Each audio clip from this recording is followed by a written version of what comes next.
কল্পনা করুন, আজ আপনার জীবনের শেষ দিন।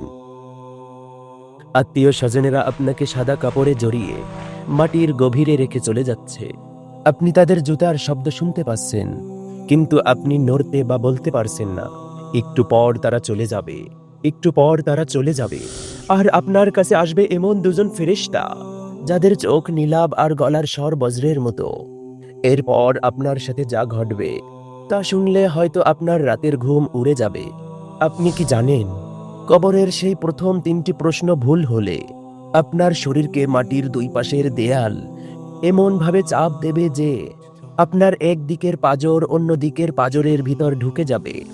আজ আমরা সহিহ হাদিসের আলোয় জানব লোমহর্ষক এক যাত্রা। আপনি কি শেষ পর্যন্ত শোনার সাহস রাখেন? দেখি, চলুন শুরু করা যাক সেই লোমহর্ষক যাত্রার প্রথম রাত। মানুষ যখন আপনাকে রেখে 40 কদম চলে যাবে, ঠিক তখনই শুরু হবে আসল খেলা। রাসূল সাল্লাল্লাহু আলাইহি ওয়াসাল্লাম বলেছেন, মৃত ব্যক্তি তখন তাদের জুতার শব্দ শুনতে পায়। সহিহ বুখারী। অন্ধকার কবরে হঠাৎ এক চিলতে আলো সেদিন আসবে না, বরং হাজির হবে ভয়ঙ্কর চেহারার দুইজন ফেরেশতা, মুনকার ও নাকির। তারা আপনাকে বসিয়ে দেবে। চিন্তা করুন, ওই সরু কবরে বসানো হচ্ছে আপনাকে।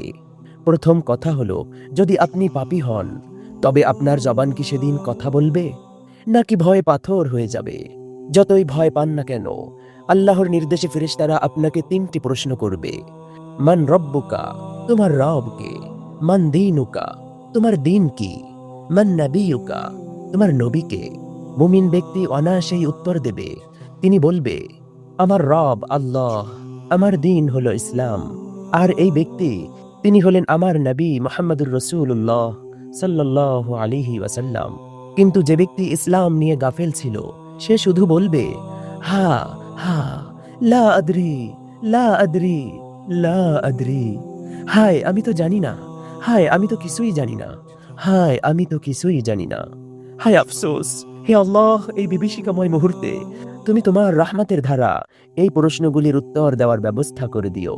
এরপর শুনুন, পাপিষ্ঠ ব্যক্তি যখন বলবে, লা আদরি, আমি কিছুই জানি না, লা আদরি, আমি কিছুই জানি না, ঠিক তখনই শুরু হবে আযাব। সহিহ হাদিসে এসেছে, ফেরেশতাদের হাতে থাকবে একটি লোহার হাতুড়ি। সেই লোহার হাতুড়ি সম্পর্কে একটু জেনে আসি চলুন। সেই লোহার হাতুড়ি দিয়ে যদি কোনো পাহাড়কে আঘাত করা হতো, তবে সেই পাহাড় ধুলায় মিশে যেত। একটু ভাবুন, সেই লোহার হাতুড়ি দিয়ে একজন পাপিষ্ঠ ব্যক্তিকে আঘাত করা হবে। আল্লাহু আকবার। সে এমন এক চিৎকার দেবে যা মানুষ আর জিন ছাড়া পৃথিবীর সব সৃষ্টি শুনতে পাবে। হাদিসটি সহিহ আবু দাউদ। আপনি কি শুনতে পাচ্ছেন সেই আর্তনাদ? আপনি কি ভেবেছেন শুধু লোহার হাতুড়ি শেষ? মোটেও না। রাসূল সাল্লাল্লাহু আলাইহি ওয়াসাল্লাম বলেছেন, কবরের একটি চাপ আছে যা থেকে কেউ রক্ষা পায় না। পাপীদের জন্য এই চাপ হবে সহ্য ক্ষমতার বাহিরে।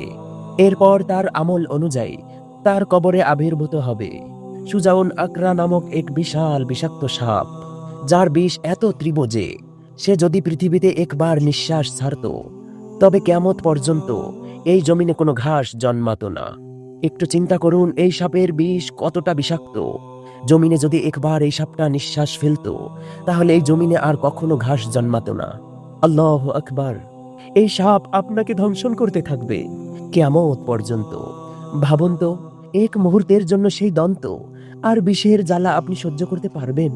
সবচেয়ে ভয়ঙ্কর কথা হলো এটি, ওই ব্যক্তিকে সকাল এবং সন্ধ্যায় তার জাহান্নামের ঠিকানা তাকে দেখানো হবে। সহিহ বুখারী। চলুন একটি উদাহরণে স্পষ্ট হই। ধরুন আপনাকে পুলিশ বন্দি করেছে, জেলে পাঠিয়েছে, সেখানে আপনাকে শাস্তি দেওয়া হচ্ছে। জজ আপনার বিচার সম্পর্কে ফয়সালা করে দিয়েছেন, আর সেই ফয়সালা হলো 5 তারিখের 12টায় আপনার ফাঁসি। এখন ধরুন আপনার ফাঁসির বাকি আছে আর 10 দিন। জেলের কোনো দারোয়ান আপনাকে প্রত্যেক দিন এই কথাটা কানে শুনিয়ে যাচ্ছে যে, হে অপরাধী, তুমি শুনে রাখো, তোমার আর মাত্র 9 দিন বাকি আছে। আবার এসে পরের দিন শুনিয়ে গেল, হে কয়েদি, তুমি জেনে রাখো, তোমার আর মাত্র 8 দিন বাকি আছে ফাঁসির। এভাবে প্রত্যেক দিন আপনাকে আপনার দিন নির্ধারণের সম্পর্কে অবগত করিয়ে যাচ্ছে। যেদিন আপনাকে বলে যায় আর 3 দিন, আর 2 দিন, আর 1 দিন আছে, তখন আপনার কেমন লাগবে? ফাঁসির মঞ্চে ওঠার আগে এখানেই যে যন্ত্রণা পাচ্ছেন, সেটা কেমন হবে একটু বলুন তো। ঠিক এই হাদিসের ব্যাখ্যাটা এমনই। ওই ব্যক্তিকে সকাল এবং সন্ধ্যায় তার জাহান্নামের ঠিকানা দেখানো হবে। আল্লাহু আকবার।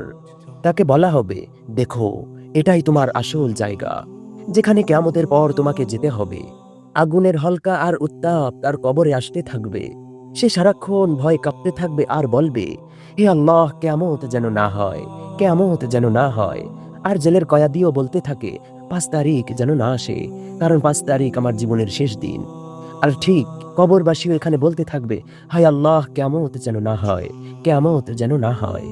কারণ সে তো জানে কবরের আযাব সে তো কেবল শুরু, কিন্তু সামনের দৃশ্য আমার জন্য আরো ভয়ঙ্কর। যেমনটা আপনি বুঝতে পারছেন, জেলের শাস্তি আপনার জন্য হয়তো হালকা, আবার কখনো একটু বেশি, কিন্তু মৃত্যু নিশ্চিত না। আর ফাঁসি তো সেদিন আপনার নিশ্চিত মৃত্যু। সেদিনের জ্বালাটা কত বেশি একটু ভাবুন। এই দৃশ্যগুলো কোনো গল্পের বইয়ের কথা নয়, বরং আমাদের প্রিয় নবী সাল্লাল্লাহু আলাইহি ওয়াসাল্লাম এর জবান থেকে আসা সত্য। কিন্তু ভয় পাবেন না, বাঁচার উপায় আছে। সূরা মুলক নিয়মিত পাঠ করা। আল্লাহ তাআলা নবী সাল্লাল্লাহু আলাইহি ওয়াসাল্লাম বলেছেন, যদি কোনো ব্যক্তি রাতে শোয়ার আগে সূরা মুলক পাঠ করে, আর যদি সে ওই রাতে মারা যায়, তার কবরের আযাব মাফ হয়ে যাবে। সুবহানাল্লাহ। 2, 5 ওয়াক্ত সালাত আর আল্লাহর কাছে কবরের আযাব থেকে পানাহ চাওয়া আমাদেরকে বাঁচাতে পারে। আজই নিজেকে প্রশ্ন করুন, আপনি কি ওই অন্ধকার ঘরের জন্য তৈরি? আপনার আমলনামা কি আপনাকে রক্ষা করবে? আপনারা আমাদের চ্যানেলে আর কি ধরনের ভিডিও পেতে চান, আপনারা কমেন্টে জানাতে পারেন। আল্লাহ তাআলা আমাদেরকে রক্ষা করুন এবং সেই মৌলিক 3টি প্রশ্নের জবাবে আমাদেরকে অটল থাকার তৌফিক দান করুন। আমিন। আসসালামু আলাইকুম ওয়া রাহমাতুল্লাহ।